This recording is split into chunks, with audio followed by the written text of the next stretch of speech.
ડીસા નગરપાલિકાની ચૂંટણીમાં ભાજપના ગઢ ગણાતા વોર્ડ નંબર 4માં આમ આદમી પાર્ટીએ આક્રમક એન્ટ્રી કરીને આખું રાજકીય સમીકરણ બદલી નાખ્યું છે। શિક્ષિત અને સેવાભાવી ઉમેદવારોની પેનલ સાથે મેદાનમાં ઉતરેલી આપને મળતો જનસમર્થનનો પ્રવાહ અત્યારે ટોક ઓફ ધ ટાઉન બન્યો છે। ડીસાના રાજકારણમાં આ વખતે પરિવર્તનનો વાયરો ફૂંકાયો છે। વોર્ડ નંબર 4માં આ વખતે ચૂંટણીનો જંગ એક અલગ જ મિજાજમાં જોવા મળી રહ્યો છે। વર્ષો જૂના પક્ષોના સમીકરણો વચ્ચે આમ આદમી પાર્ટી એક મજબૂત પર્યાય બનીને ઉભરી છે।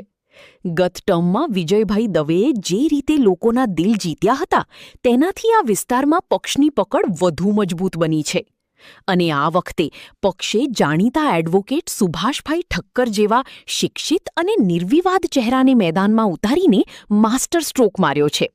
તેમની સાથે રંજનબહેન પંચાલ પણ ખભે ખભા મિલાવીને જનસંપર્કમાં જોડાયા છે।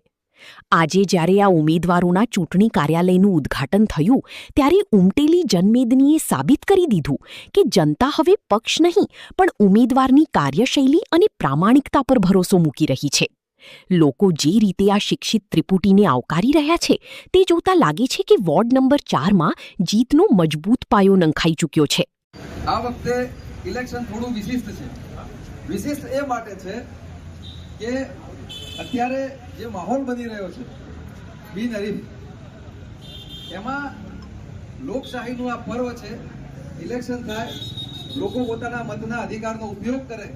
અંદર જ્યાં જ્યાં પણ ગંદકી હતી એ કમ્પ્લેન્ટ આપણે સોલ્વ કરી દીધી। એ સોલ્વ કરાયા પછી આપણે એમ કીધું કે ભાઈ અહીંયા જંતુનાશક દવા કરી લઈએ એટલે કોઈ બીમાર ના પડે, મચ્છરનો ઉપદ્રવ ઘટી જાય।